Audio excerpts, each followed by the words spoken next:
Hi,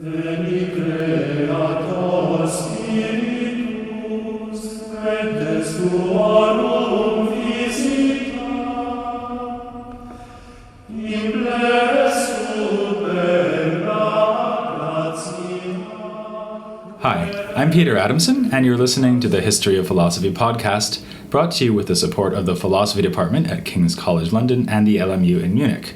Online at www.historyofphilosophy.net. Today's episode will be an interview about animals in medieval philosophy with Juhana Toivanen, who is a postdoctoral researcher at the University of Jyväskylä in Finland. Hi, Juhana. Hello. Thanks for coming on the podcast. It's my pleasure. Medieval philosophers, when they think about animals, are responding mostly to the Aristotelian tradition. And in the Aristotelian tradition, there's a pretty strong contrast between animal nature and human nature, even though humans are, of course, a kind of animal as well, which we'll get on to discussing. But what would be the traditional dividing line, according to Aristotelian philosophy, between humans and non-human animals? Well, the basic idea that is at the bottom of the medieval thinking is the Aristotelian distinction into three different kinds of souls: the vegetative, sensitive, and rational. They give different kinds of powers to various kinds of beings. And I mean, simply put, human beings are those animals that are capable of doing rational operations, like understanding universals, reasoning conclusions from premises, and also acting freely. We also have to remember that in the Middle Ages the difference was also metaphysical. I mean, it's not only that we are capable of doing different things, but it's also that we have an immaterial, immortal soul, and that's always at the bottom of the medieval views.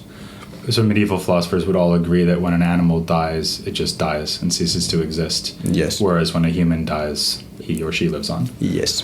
Okay. Well, despite that contrast, humans think, animals don't. Humans live on after the death of the body, animals don't. Humans are still actually a kind of animal. I mean, the canonical definition of human is a rational, mortal animal. So clearly there must be something we share with animals as well. So what are the kind of faculties then that we have in common with animals that licenses the Aristotelian tradition to define us as a kind of animal? Basically all the capacities and powers that animals have, humans have as well.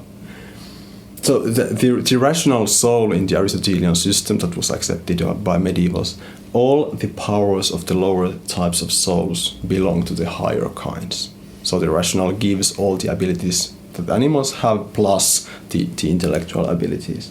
So more concretely, medieval philosophers thought that human beings have the five familiar external senses, and on top of that, a bunch of more complex psychological capacities that they called the internal senses. Then of course human beings have emotions, which we share with other animals. Then it's a kind of more complicated question whether these powers function in the similar way in human beings than they do in non-human animals. So you mean we can see and a dog can see, but something different might be happening when we see than when a dog sees? Yes, that's a possible way of thinking. And there are some medieval authors who explicitly say that human beings perceive in a different way just because we are also rational beings. But my impression is that not all think in this way. But there are some medieval authors who also think that at least some of the sensory processes are exactly the same in non-human animals and in us. Okay, well, if we focus then on sensation for a moment, since that seems to be the most obvious thing that we share with non-human animals, do they pretty much understand by sensation the same thing that Aristotle understood by sensation, or do we see development in theories of sensation in the medieval period? In principle, they developed the theories of perception in the Aristotelian framework. But they also inherited other elements, and one significant difference to some... Obviously it was a big discussion in the Middle Ages that how the perception actually takes place. And one of the biggest differences to Aristotelian theories that some authors defended was the idea that the mind is somehow active in perception. so that we have to pay attention to external world in order to perceive it in the first place. So, for instance, Peter Olivi argues strongly that without this kind of paying attention to external world, we wouldn't perceive anything, and he bases his whole theory of perception on this kind of active involvement with the world. So it's like you're conscious of what you're perceiving. Would that be an anachronistic way of saying it? I mean, there's maybe light coming into your eyes or images forming in your eyes, and then his idea is that you see because your soul is attending to what's happening in your eyes. Is that the idea?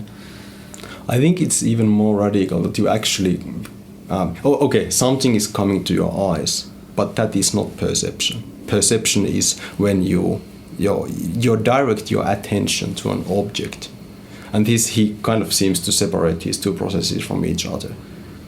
Okay, and he would say that that's true of animals as well, even lower animals. Like when a chicken sees some corn on the ground, it's directing its attention to something in the same way that we do. Yes, well, that's how I understand his theory. Because the other option is that he doesn't have a theory of perception that applies to animals at all. Okay. And this seems a bit rather counterintuitive view. Plus, there are some kind of internal reasons for in his thinking to kind of attribute this kind of activity of the soul even to non-human animals. You mentioned just a minute ago that it's not only the 5 familiar external senses, sight, hearing, etc., that we share in common with animals, but that there are some higher kind of internal senses that animals have that we also have. And these are senses that were first postulated by Avicenna, I guess, or maybe first systematized by Avicenna. And the medievals do take this on. So what do they do with this idea? Or maybe first explain what they are and then explain what they do with this idea. Yeah, well, the basic idea is that animals apparently act in ways that cannot be explained completely by appealing only to perception. I mean, the famous example from Avicenna is the sheep, which flees a wolf without having any experience of the dangerousness of the wolf. So they the kind of scientific explanation for this was that we have to postulate some kind of psychological powers into animals which explain this behavior. Because the sheep can't just see dangerousness in the wolf or hostility in the wolf, because that's not a visual feature of the wolf, right? The wolf can be seen to be gray, maybe, but not dangerous. And I guess probably there aren't too many sheep running around who have had intimate familiarity with the hostility of wolves because they got eaten. So you're saying that when the sheep sees the wolf, it has some other faculty through which it perceives that the wolf is hostile. Or somehow grasps the hostility of the wolf. There were different ways of explaining how this actually happens. Okay. But on top of that, I mean, obviously, being able to remember things, being able to learn things, being able to imagine things that are not present, and more special ways of perceiving things. For instance, the Aristotelian common sensibles and stuff like that. Okay. So these were all kind of psychological functions that we explained by appealing to so-called internal senses, the common sense, estimation, imagination, memory, and sometimes some other senses. That all sounds pretty familiar from Avicenna. Are they really just taking that over from him, or did they change the theory in various ways? I guess for one thing, probably Olivi would say that we have to attend to the object of an internal sense just like we have to attend to the object of an external sense, and that's not necessarily something we find in Avicenna. Yeah, they took Avicenna's theory, they kind of liked it. They took it as a kind of very good scientific theory of animal psychology. But they continued to discuss about the details of the theory, and they somehow, I mean, in some respects, they also developed the theory to some directions. And they also challenged many features of the theory. I mean, Olivi's prime example, because he actually argues that there's only one internal sense, namely the common sense. And then he goes on to explain how all the psychological functions can be done by the single common sense. So it's like a one faculty fits all faculty.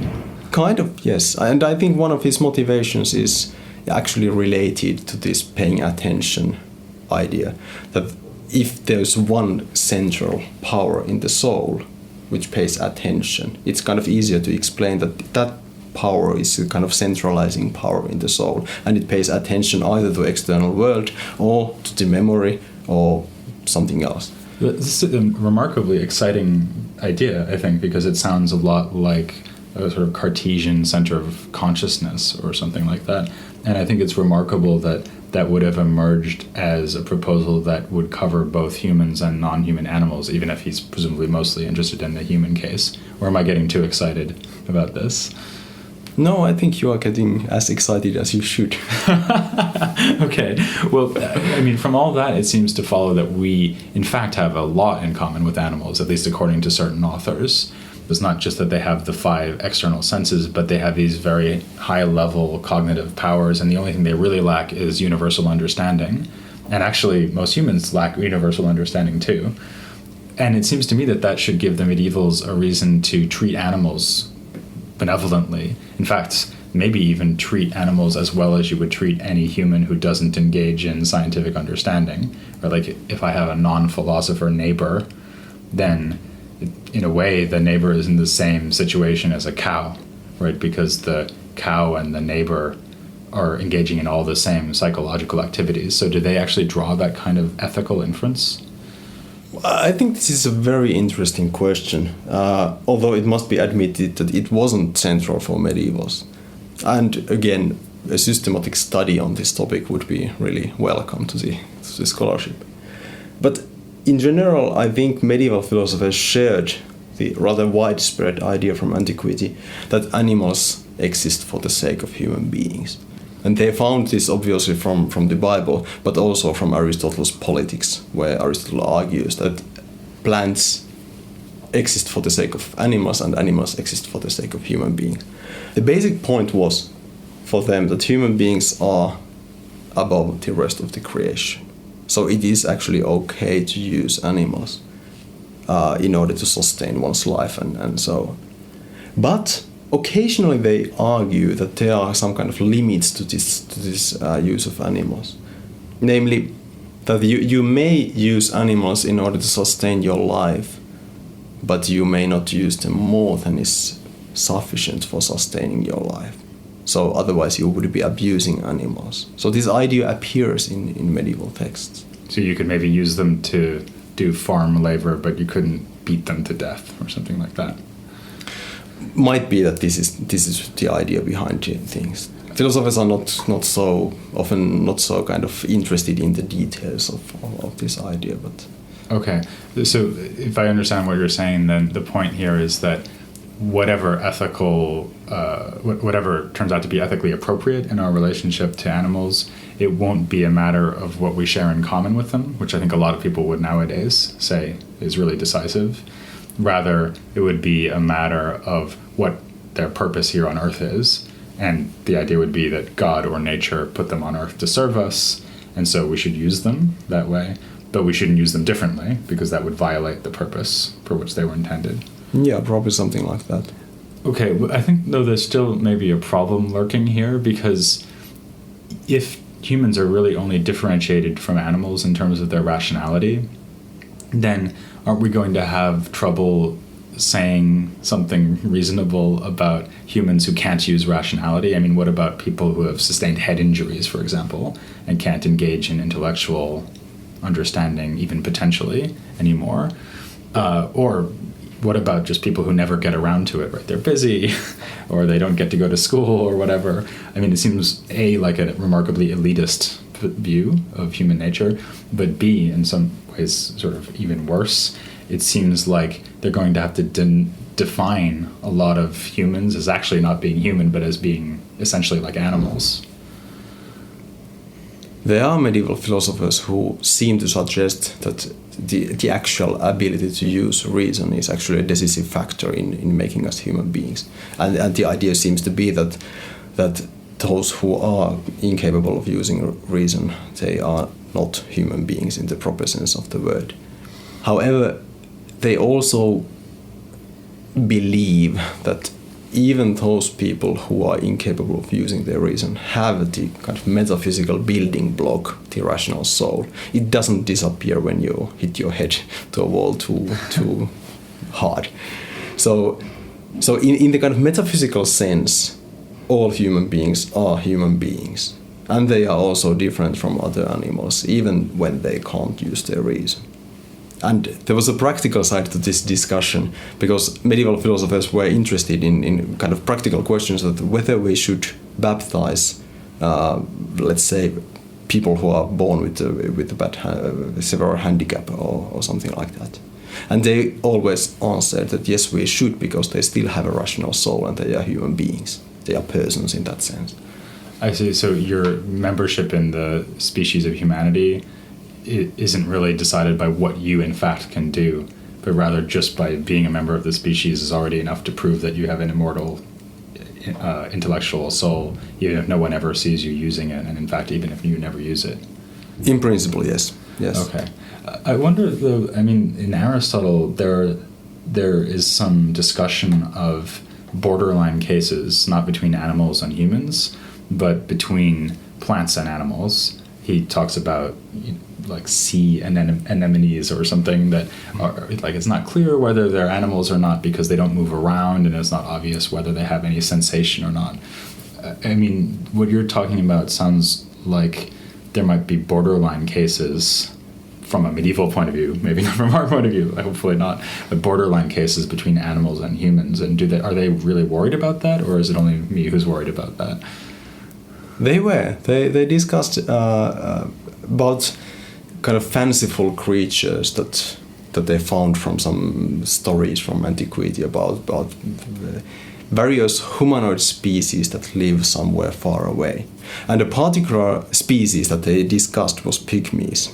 Pygmies, yes. Okay. And the discussion centered actually on their ability to use reason. So some authors claimed, for instance Albertus Magnus, claimed that they are not human beings, even though they are capable of doing kind of astonishing things with their mind. Whereas some other authors actually argued that they are capable of doing rational things. They are capable of thinking rationally, and that means that they actually are human beings despite that they are small. Okay, right. And of course they don't have any empirical evidence really about pygmies, so they're kind of guessing. That's a kind of my initial understanding of the discussion was that it's based on some kind of earlier sources, that they don't actually have any connection. But there's one text, namely from Peter of Auvergne, who says that sometimes some people who come from faraway lands bring with them some samples of pygmies or something like that. Okay, it's very difficult to say whether this was kind of just again a story or some real thing, but I mean that's kind of historical question whether they had any connections to these kind of things, and I can't say that I know it, but it's an interesting text nevertheless. Yeah, that is interesting. So one other question I have is how all of this looks on the moral side of the equation, because we've been talking about scientific understanding and grasping intelligibles, so it's all very theoretical, but I suppose that another contrast between animals and humans would be that humans can engage in moral life and they can achieve virtue, they can engage in political activity. And so would that be another way of distinguishing the humans from the animals in the way that the medieval authors want to? I think we have to distinguish here. I mean, the moral side of the story that's pretty clear. Human beings are different from other animals just because we are capable of acting morally or immorally. For that. So animals are not free. They don't have a free will. So their actions are somehow determined by their nature or so on. When they see something desirable, they immediately go for it. Human beings may reflect whether it would be right to grasp that desirable thing at this moment. And this makes us moral agents. And that's connected to what you've been saying before, because free will is located in the rational soul, presumably, and this ability to reflect on whether we should go for things. Exactly, yes. But then the other side, the political side, I mean, that's kind of interesting because medieval philosophers had access to Aristotle's Politics, where Aristotle argues that human beings are more political than other animals. And he really seems to indicate that there are other animal species that are political. Like what? Like bees and cranes and ants. Cranes are a nice example in my view. Because cranes are political. The idea, I mean, it's obviously this is related to how we understand what being political means. The basic idea is that we find from several medieval authors that if a certain species, members of a certain species act together in order to achieve a common goal, then they are political animals. So it's very kind of low-level political nature in that sense. And the cranes are a nice example just because they are not political always. They are political only when they migrate. This is what Albertus Magnus says about them.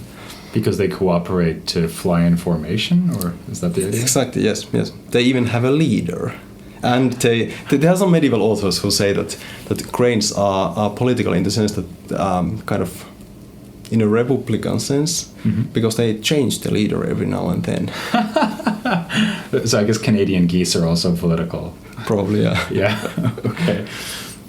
So as cranes and bees are political in this sense, it was a rather strong idea in the Middle Ages that human beings are also political just because we are biological beings. We need other human beings in order to survive. They had this more rational or intellectual understanding of the politics, namely the idea that we talk about justice and so on. And it seems to me, I mean, this is a kind of research question that I'm working on at the moment, but it seems to me that at the later stages in the 14th century and so on, the biological conception of political is kind of reduced, so that the more rational understanding of being political is kind of given a more central role in discussions. Okay, well, I think just looking back over everything you said, it strikes me that there's a general question here, which is, to what extent are they just sort of beholden to an Aristotelian theory about animals, and they don't really care about information that comes their way regarding actual animals? And it's sort of like Aristotle himself. He says things about children that make you suspect that he's never spent more than a minute or two with an actual child, right?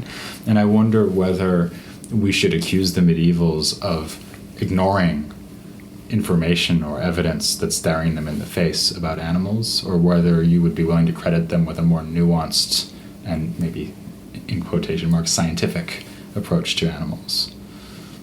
Well, it's quite clear that they were not interested in the empirical stuff in a similar way as we, for instance, are. So in a way, they were not kind of searching for empirical evidence for their views and so on. But on the other hand, it seems to me that they were kind of sensitive to the information that they got from various places. For instance, they decided to talk about these Pygmies just because they thought that there might be some kind of, well, quasi-empirical material that needs to be accommodated with the theory. But on the other hand, they were not willing to give up the kind of distinction between human beings and other animals that was based on the Aristotelian distinction.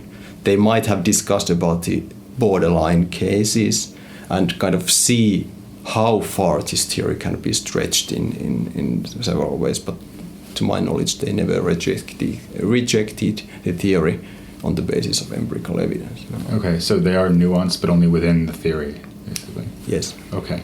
Well, thanks very much for coming on to talk about animals in the medieval tradition. Certainly a topic that you won't see very often. Next time I'm going to be talking about a rather different topic, but staying in the Franciscan tradition, which we've been talking about, Peter Olivi.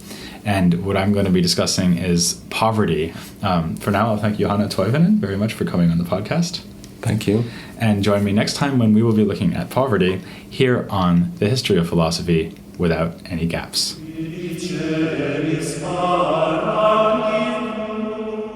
I